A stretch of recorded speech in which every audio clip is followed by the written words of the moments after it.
लेकिन फिर मेरे एक दोस्त है बड़े अच्छे, मैं उनका नाम लेना चाहूंगा, अब्दुल सबूर अंसारी। उन्होंने मुझे बताया कि आप कमर्शियल बर्ड की तरफ आए। जब मुझे पता लगा कि कमर्शियल बर्ड भी कोई बर्ड होता है, तो मैंने उसमें थोड़ी सी खुद सर्च की और उसके बाद मुझे समझ आई कि मैंने क्या करना है आगे वाले टाइम में। तो इसलिए मैं कहता हूँ वक्त आपका सबसे बड़ा उस्ताद होता है। अहमद भाई, पहले आपने शो कर रहे थे, उसके बाद आपको कौन सा ऐसा टर्निंग पॉइंट महसूस हुआ कि अब इस शो को मैंने बिजनेस की तरफ लेके जाना चाहिए? अच्छा भाईजान, मैं हमेशा एक बात कहता हूँ, टर्निंग पॉइंट नहीं होता, ये आपका लालच होता है। बिल्कुल, आपकी ग्रीड होती है। जब आप अर्न करते हो ना, जब आप अर्न करना शुरू करते हो, बर्ड लेते हो, उसकी ब्रीड लेते हो, उसके चिक को सेल करते हो, वो आपके अंदर एक थोड़ी सी ग्रीड पैदा हो जाती है। वो नेपोलियन हिल की बुक है थिंक एंड ग्रो रिच, मुझे इसमें एक वर्ड याद आता है कि ग्रीड बुरी चीज नहीं होती, यानी कि थोड़ा सा लालच बुरी चीज नहीं होती। और जब आप थोड़ा सा लालच करते हो तो आपको उसमें बेनिफिट भी होना है। तो बस ये जब मुझे पता लगा कि अच्छा ये बर्ड बिकता भी है और उससे अच्छी खासी इनकम भी आती है, और मैंने फर्स्ट टाइम जब कॉकटेल ब्रीड करवाए तो 30 to 40 पीसीस थे वो बर्ड्स के। और जब मैंने एक ब्रोकर को फोन किया कि यार बर्ड उठवाने हैं, वो आया, उसने मुझे घर आके पैसे दिए और मैंने सबसे पहला काम उसका ये किया था, मैंने एक मोबाइल फोन परचेज किया था। सही, मैं अपना शौक पहले पूरा। फिर उधर से जब वो मोबाइल फोन पहला परचेज किया तो वो फिर एक बार जो है ना वो किक मिली कि अब नहीं, अब यही काम करना है। तो आप पार्ट टाइम कर रहे हैं, फुल टाइम कर रहे हैं काम?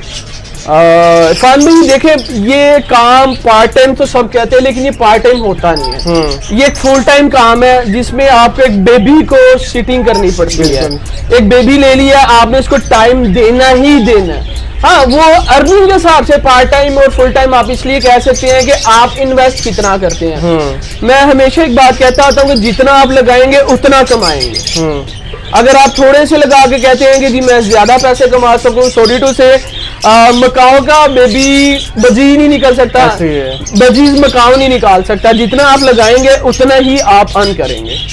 अहमद भाई, एक बहुत इंपॉर्टेंट सवाल है कि हर एक बंदा फायदे बता रहा होता है कि इसके ये फायदे हैं। हर एक बिजनेस के दो पहलू होते हैं, नुकसान भी होते हैं, फायदे भी होते हैं। तो मैं आपसे इसके डिसएडवांटेज पूछना चाहूँगा, इससे नुकसान क्या हो सकते हैं बर्ड्स के हॉबी के? अच्छा इरफान भाई, आपने बड़ी अच्छी बात की है और अल्हम्दुलिल्लाह मैं डंके की चोट पे बात कहने वाला बंदा हूँ। और मैं साफ हमेशा हर बंदे को ये मशवरा देता हूँ, अगर आपके पास एक्स्ट्रा इनकम है, फॉर एग्जाम्पल आपके पास 2 लाख रुपए है जिसको आप वेस्ट कर दें, आपको फर्क ना पड़े, तो फिर आप इस बिजनेस में आए, क्योंकि इसके अंदर 100% रिस्क है। मैं आपके व्यूअर्स को भी बताऊंगा, इसमें अगर 100% प्रॉफिट है तो सब बताएंगे, लेकिन इसमें 100% रिस्क भी है। वो इस वजह से है कि अगर आपका बर्ड एक्सपायर हो जाता है, फॉर एग्जाम्पल आप एक अल्बाइनो का पेयर लेते हैं तो 30,000 का पेयर अल्बाइनो लवबर्ड का आप लेके आए हैं, आप ला के उसको रख रहे हैं, अगर वो एक्सपायर हो गया तो आप इसका कुछ भी नहीं कर सकते। वो बर्ड एक्सपायर हो गया, अल्लाह ताला ने उसमें जान डाली थी, अल्लाह ताला ने उसे वापस ले लिया। अहमद भाई, प्रॉफिट बात करें तो कौन सी म्यूटेशन सबसे ज्यादा प्रॉफिट देती है? वैसे मैंने आपको पहले भी एक बात बताई है कि प्रॉफिट तब भी है जब आप इन्वेस्टमेंट करते हैं। आप कितनी इन्वेस्टमेंट करते हैं, बात तो आप पे डिपेंड करती है ना, आप कितनी इन्वेस्टमेंट करते हैं। मुझे अक्सर न्यू फैंसीज का फोन आता है, भाईजान मुझे ऐसा पेयर बताएं जो मैं सस्ता लूं और उसका महंगा बच्चा बिके। कैसे उसका महंगा बच्चा बिकेगा जब वो बर्ड ही सस्ता, उसने बर्ड सस्ता ही प्रोड्यूस करना है। बिल्कुल, वो महंगा बच्चा प्रोड्यूस नहीं कर सकता। आप उसके प्रॉफिट की तरफ जाएंगे, अगर आपको फॉर एग्जांपल आपको नीड है 50,000 रुपीज पर मंथ आपको नीड है, तो आप कम से कम इतने का पेयर लें कि जिसका एक बच्चा आप हर मंथ बेचें तो आपके पास 50,000 ऑटोमेटिकली जनरेट हो जाए। ये प्रोसीजर है। हर बंदा बता तो रहा था कि यार मंथली आपको 50,000, मंथली आपको लाख मिल जाएगा, लेकिन वो कैसे मिलेगा? आप उससे कभी सवाल किया करके भजन कैसे? बिल्कुल, फिर वो आपको बताएगा कि यार ऐसे होगा। एक बर्ड है, उसका टाइम पीरियड है, उसको आपने बच्चे को आपने लिया, उसको बड़ा किया, उसके बाद आपने उससे ब्रीड लिया, ब्रीड लेने के बाद उसका अपना एक साइकिल है। फर्स्ट ऑफ ऑल वो अनफर्टाइल भी कर सकता है, पहला क्लच मोस्टली लवर्स का अनफर्टाइल जाता है और कुछ का भी नहीं भी जाता, ये आपकी लक पे डिपेंड करता है। अगर वो अनफर्टाइल जा रहा था इसका मतलब है कि आपका 1 साल पूरा वेस्ट हो रहा है, हो सकता है वो नेक्स्ट क्लच में बेहतर कर दे। इसीलिए एक साइकिल है, ये साइकिल के दरमियान में आपके पास अर्निंग आती है। अहमद भाई, क्वेश्चन है न्यू फैंसियर के हिसाब से, एक न्यू फैंसियर स्टार्टअप ले रहा है तो कितनी इन्वेस्टमेंट से मिनिमम कितनी इन्वेस्टमेंट स्टार्टअप ले? वो देखिए मैं एक छोटी सी एग्जांपल देता हूँ, आप इसको मिनिमम 10 से 20 हजार में भी शुरू कर सकते हैं। आप एक केज ले लें, 8 पोर्शन केज ले लें, उसमें आप बजीज लगा लें, नहीं आप ज्यादा महंगे लगा सकते, रेड आई बजीज ले लें, उसके कुछ 10 पेयर लगा लें आप, उसे आप उसको ब्रीड करवाने की कोशिश करें, देखिए आपके पास वो कैसे ब्रीड करता है। एक सीजन आप उससे ब्रीड ले, आपको हाउ नाउ आ जाएगी, उसके बाद आपके पास इन्वेस्टमेंट है, जितना इन्वेस्ट करेंगे उतना ही मजा आएगा आपको। स्टार्टअप में क्या अडल्ट ब्रीडर पे लेके आए कि पट्ठे से स्टार्ट करें? इरफान भाई मैं हमेशा दोस्तों को कहता हूँ कि जब भी ले पट्ठे ले, यानी कि बच्चों से स्टार्ट करें और उन लोगों से ले जो घर में ब्रीडिंग सेटअप चला रहे हैं, ना कि आप मार्केट गए, मार्केट जाके बर्ड ले लें, आपको ना पता होगा, वो शॉपकीपर है, उन्होंने अपना एक रनिंग सेटअप चलाना है, हम उनको बुरा नहीं कहेंगे, ठीक है, उन्होंने एक अपने दुकान के किराए निकालने हैं, दुकान का बिजली का बिल निकालना है। ये 2022 आ रहा है और देखें आप 2023 में भी थोड़े दिनों में हम चले जाएंगे, आप ये देखें कि लोगों की इनकम कम है और उसके एक्सपेंसेस ज्यादा है, बिल्कुल ऐसे है, तो वो दुकानदार 19-20 करते हैं। मैं मुंह पे कह रहा हूँ, अगर किसी को लगे बुरा तो मैं उससे माजरत भी करता हूँ, सारे दुकानदार भी नहीं करते और बुरा नहीं करते सारे दुकानदार, और सारे दुकानदार अच्छे भी नहीं होते, ना सब अच्छे होंगे ना सब बुरे होंगे।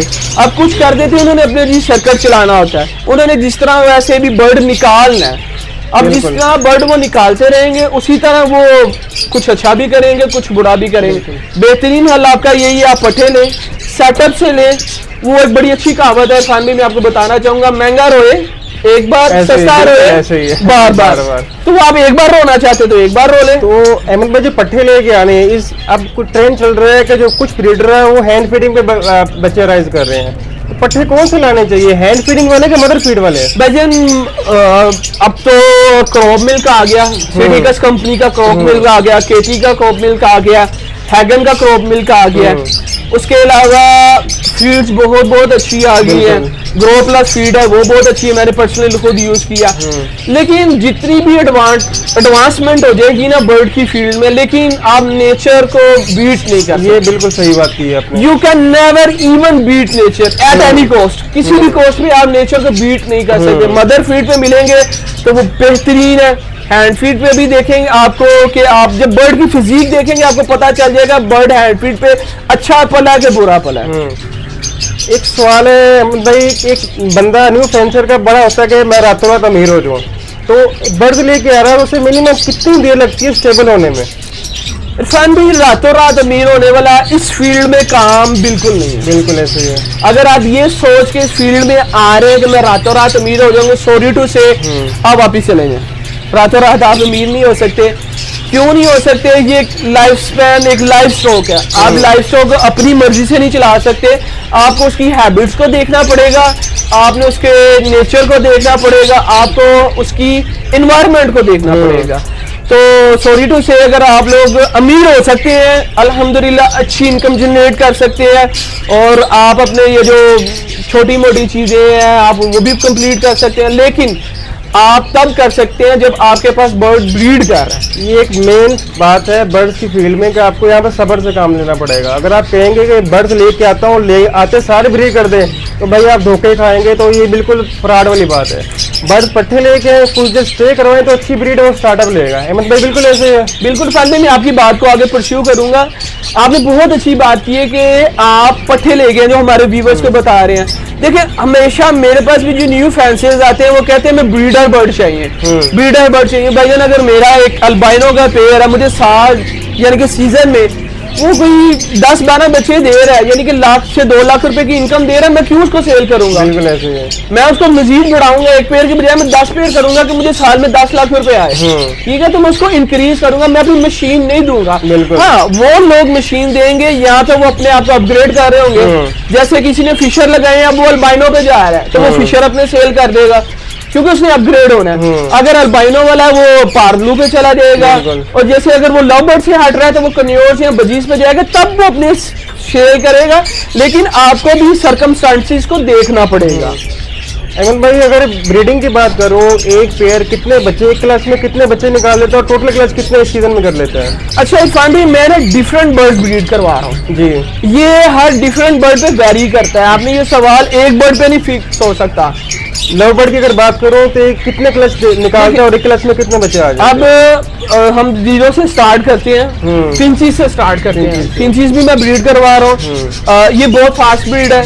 ये सीजन में अप्रोक्सीमेटली आपको जो है वो 6 क्लचेस भी दे देती है। सही में। फिर बजीज पे आ जाए, बजीज जो है 6 क्लच देती है फिंचीज, एक क्लच में कितने बच्चे आते हैं? 4 से 5। 4 से 5। 4 से 5 वो पेड़ की कैपेसिटी पे डिपेंड करता है। अच्छा पेड़ होगा 4 से 5, कुछ ऐसे पेड़ जो है वो 7-7, 8-8 भी कर रहे होते हैं। जो बुरे पेड़ है वो फिर उसी हिसाब से नीचे लेके आएंगे। और उसके बाद जो है बजरीगर पे आ जाते हैं। बजरीगर जो है वो साल में 5 क्लचेस करता है। 4 to 5x की उसकी रेशियो है। उसके बाद आ जाएंगे हम उसकी तरफ लवबर्ड की तरफ। उसके 3 to 4 क्लचेस हैं। फ्रोस्टिंग करवा के ज्यादा भी लिए जा सकते हैं।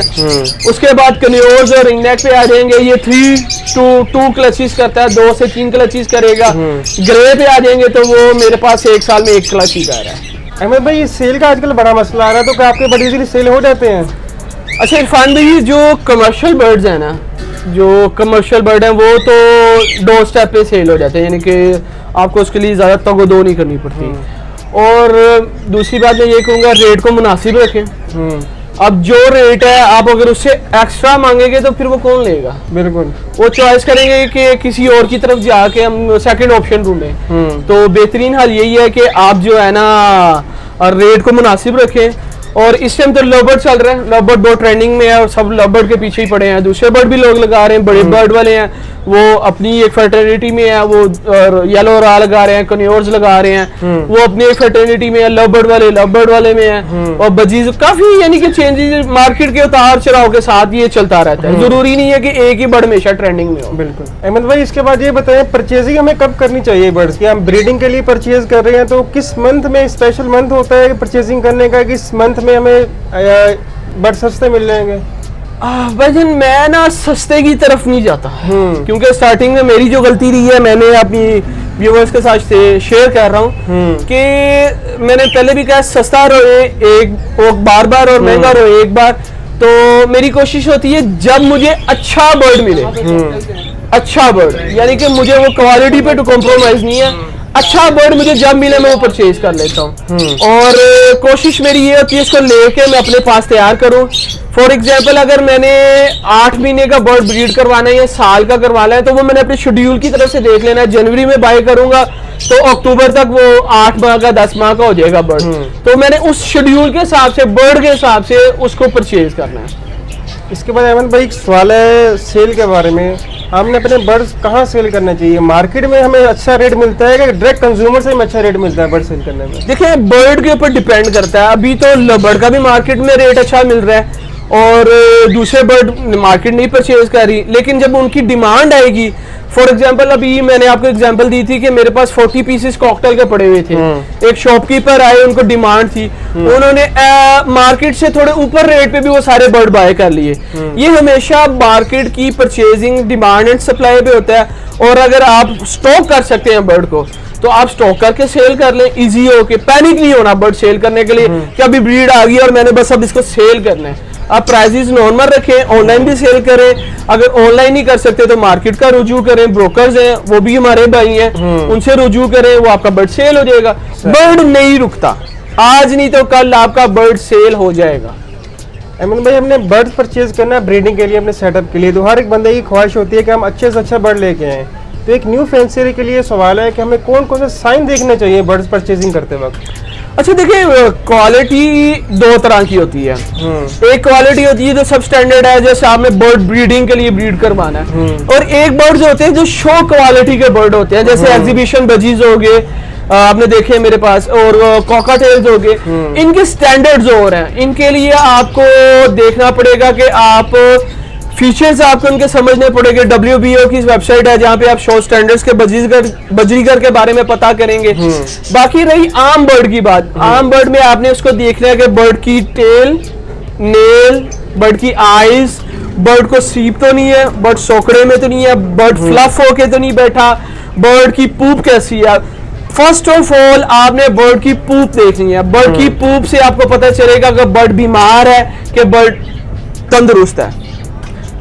एक सवाल है क्वारंटाइन के हवाले से हम बर्ड्स परचेज करके लाते हैं तो मिनिमम कितनी देर क्वारंटाइन करना चाहिए हमें?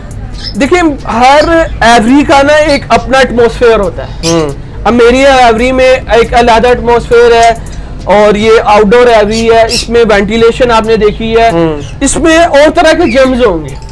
अब मैं किसी इंडोर एवरी पे जाऊंगा ना, उसके पास और तरह के जर्म्स होंगे। बिल्कुल। अब मेरे आउटडोर एवरी के जर्म्स और उसके आउटडोर एवरी के जर्म्स वो मर्ज नहीं होंगे। बिल्कुल ऐसे। इसलिए बेहतरीन है कि आप 15 डेज पहले एक छोटा सा केज ले लें, उसमें ला के बर्ड को आप रख लें और उसको क्वारंटाइन कर लें। 50 डेज बाद आप उसको अपने साइड में इंट्रोड्यूस करवाएं। ये सिंपल और बेहतरीन टेक्निक है।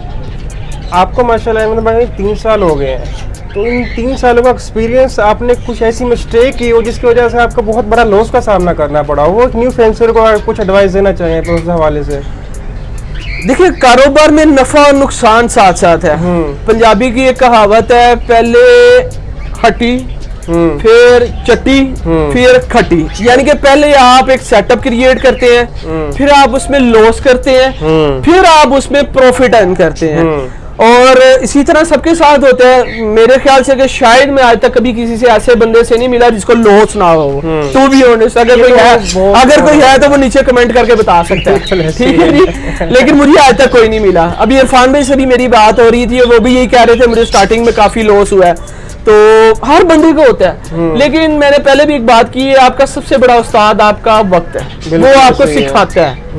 और पैनिक ना हो, जल्दबाजी ना करें, स्टेप बाय स्टेप ऊपर आने की कोशिश करें। पहले छोटे बर्ड लें, उनको सीखें, उनकी आपने देखना है कि उनको रखना कैसे है, उनकी कीपिंग सीखनी है, उनके बाद उसकी ब्रीडिंग सीखनी है। जब आप ये 2-3 प्रोसीजर कंप्लीट कर लेंगे तो आप खुद ब खुद समझेंगे कि आपने फ्यूचर में कौन से बर्ड ब्रीड करवाने और क्या ब्रीड करवाने। चलिए, बहुत शुक्रिया अहमद भाई, आपने अपना कीमती वक्त दिया, बहुत इंपॉर्टेंट इन्फॉर्मेशन हमें प्रोवाइड की है। इंशाल्लाह इस वीडियो का पार्ट 2 आएगा, उसमें हम आपको अहमद भाई कंप्लीट सेटअप विजिट करवाएंगे, वो आपने स्किप नहीं करनी, विजिट भी करवाएंगे और साथ बहुत इंपॉर्टेंट सवाल पूछेंगे अहमद भाई से इनके बर्ड्स केयर के अबाउट के बर्ड्स की केयर कैसे कर रहे हैं। उम्मीद है कि आपको हमारी वीडियो पसंद आई होगी।